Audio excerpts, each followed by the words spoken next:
सरकारी खर्च के ऊपर एक सूबाई हुकूमत के खिलाफ मरकजी हुकूमत प्रोपेगेंडा करेगी इश्तिहारों के जरिए। सारा दिन जो है अब एक सूबे के जो बड़े लोग हैं वो बैठ के दूसरे सूबे के खिलाफ बातें करते हैं टीवी के ऊपर और सब कुछ चलता है।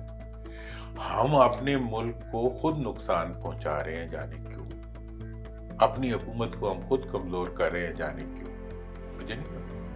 तो दोनों तरफ से हो रहा है दुरानी साहब। हमें जब एक साइड को कहेंगे तो फिर कैसे मामला? मैं तो किसी साइड को भी नहीं कहता। चलें, हाँ, एक साइड हुकूमत होती है ना, मुल्क तो हुकूमत है, दूसरी तरफ भी एक सूबाई हुकूमत उठ के वफाकी हुकूमत के खिलाफ प्रोपेगेंडा कर रही है। कहते हैं हम पार्टी बन के आ रहे। मियाँ साहब हम खुद लेके गए हैं जब KPK में उनकी हुकूमत होती थी, पीपल्स पार्टी की हुकूमत होती थी, तो हम खुद यहाँ से जुलूस में जाया करते थे इनके साथ, मियाँ साहब वगैरह के साथ। वहाँ जाके सरकारी प्रोटोकॉल में जाते थे, आगे बत्ती वाली गड्डियाँ होती थी, पुलिस होती थी, वहाँ पीपल्स पार्टी की हुकूमत होती थी। वहाँ जाके क्या करते थे? जलसा किया, कोई भी नहीं उनके खिलाफ एहतजाज किया, जेल में जाके। तो पीपल्स पार्टी की हुकूमत इस पे कोई बयान भी नहीं देती थी? बयान तो देती रहे ना, बयान से क्या होता? पुलिस से तो नहीं मरवाती थी ना, उनको कोर्ट तो नहीं लगाती थी। यानी रास्ते साफ थे, मैदान साफ, कायदा प्रोटोकॉल के साथ जाते थे।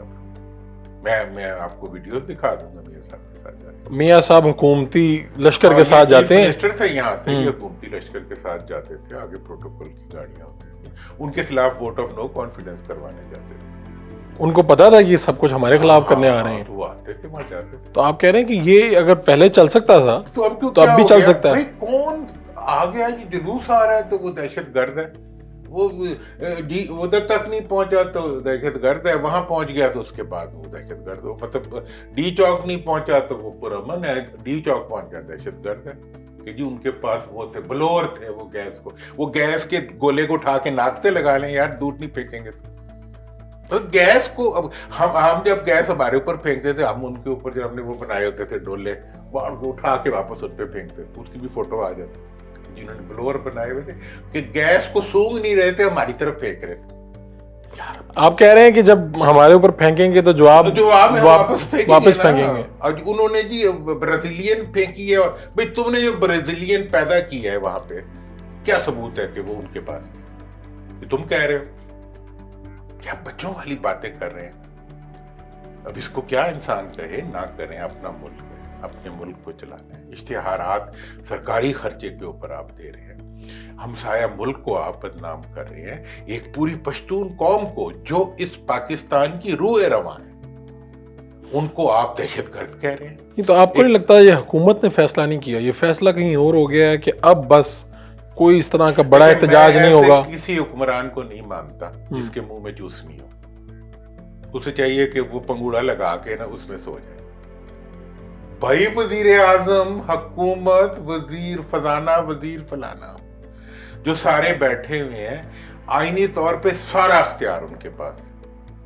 और अभी क्या हुआ है, इस जो बड़ी ज्यादती की है वजीर आजम साहब ने, हुकूमत ने, कि भाई एक्विजिशन ये है कि फायरिंग हुई है, एक्विजिशन ये है कि लोग उसमें शहीद हुए हैं। आप कह रहे हैं कि ये सब कुछ हम इस तरह इसलिए कर पाए कि इस पे हमें सिपा सालार की सरपरस्ती हासिल थी। आप उनको पॉलिटिसाइज कर रहे हैं। ये तो वो शरीफ लोग हैं।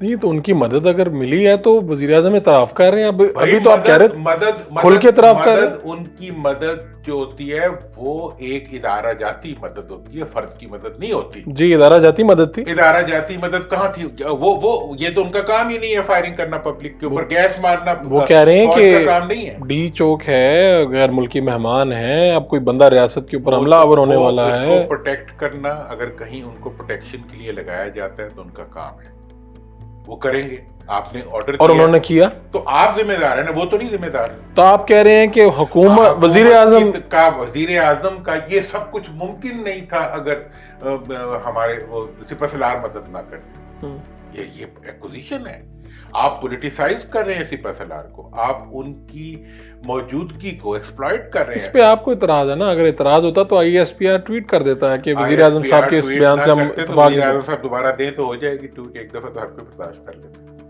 आप कह रहे हैं कि अगर ये दोबारा से हाँ, उस कहेंगे तरफ तो- डाला जाए कि भाई उनकी सपोर्ट, मैं अगर रहूंगा, देखिए मेरा काम ये नहीं है कि मैं ट्वीट करूं या ट्वीट कराऊं। हाँ, मेरा काम तो ये है कि मैं किसी चीज को गलत महसूस करूंगा तो मैं कहूंगा, क्योंकि मैं हुकूमत का हमदर्द हूं, मैं अपने मुल्क का हमदर्द हूं। मेरा सियासी तौर पे आपको पता ही है कि मैंने कभी कोई जुलूस नहीं निकाला। मैं तो वैसे ही नहीं समझता कि किसी भी अपोजिशन पार्टी को कानून हाथ में नहीं लेना चाहिए। मेरे ख्याल में मुझे अगर कोई पुलिस रोकती है तो मैं तो पहला बंदा होता हूँ जो समझता हूँ कि रुक जाना चाहिए। मेरा और ओपिनियन है सियासी तौर पे। और फाइनल कॉल कोई नहीं हुआ करती, कॉल हुआ करती है एक कॉल के बाद दूसरी कॉल होती भाई ये नाम था एक फाइनल है। कॉल। वो तो वैसे एक मतलब उसके लिए होता है, टेम्पो के लिए होता है। लेकिन बात तो ये होती है कि इस वक्त फौरी तौर पर देखें क्या हो रहा है, उनका क्या नुकसान हो रहा है। आप मुकदमे बनाएंगे ना जेल में बैठे हुए, बस भुट्टो साहब पे भी बना था मुकदमा, फिर 12 साल 15-25 साल बाद माफी मांग रहे। अबेटर का मुकदमा बना था ना, क्या कहते हैं, मावने जुर्म में मुआवनत का बनता है, तो मुआवनत का मुकदमा कभी हाल नहीं देखा, और बनाने ने मुकदमे ना। आप कह रहे हैं इसका हाल भी भुट्टो साहब वाले उसी का वही हाल होगा। देखिए भुट्टो साहब वाला हाल ये है कि भुट्टो साहब तो समझदार आदमी थे। जब पहले मुजाहरे हुए से इलेक्शन से पहले ब्लेटेंट धांधली हो गई तो वो पीछे हट गए। लेकिन उस वक्त तो ज़ियाउल हक साहब मौजूद थे, ठीक है ना जी, उन्होंने आके इक़्तिदार पे कब्जा कर लिया इस टकराव, वरना उन्होंने सेटलमेंट तो कर ली थी आपस में पॉलिटिकल लोगों ने। अभी कोई ज़ियाउल हक मौजूद नहीं है, ना कोई कब्जा करेगा, ना कोई इस तरफ आना चाहता है। तो अब बेहतर है कि हुकूमत और अपोजिशन मिल के आपस में कर लें। चलें, तो अब आप इस सारी बात का मैंने जो निकाला निचोड़, इसमें कहीं पे आपने ये नहीं कहा कि अपोजिशन या पाकिस्तान तहरीक इंसाफ ने कुछ लूज किया है। मैं लूज करना क्या होता है, इलेक्शन करवा लें तो पता चल जाएगा। मैंने तो पहले भी कहा इतना अच्छा हो गया है, लेकिन इलेक्शन से पहले एक जरूर टेस्ट करना चाहिए कि बगैर पुलिस के एक जलसा भी कर लें अवाम में। अवाम यहाँ ना कर सकें तो लंदन जाके कर लें।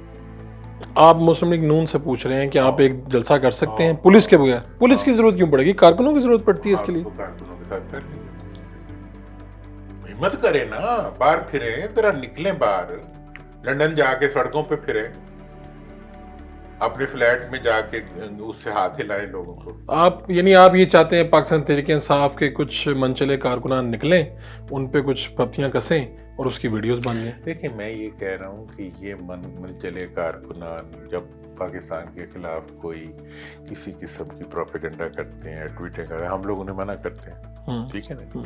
वो कोई किसी के साथ बेइज्जती बदतमीजी करते हैं तो हम माइंड करते हैं, हमें अपने साथ महसूस होती है।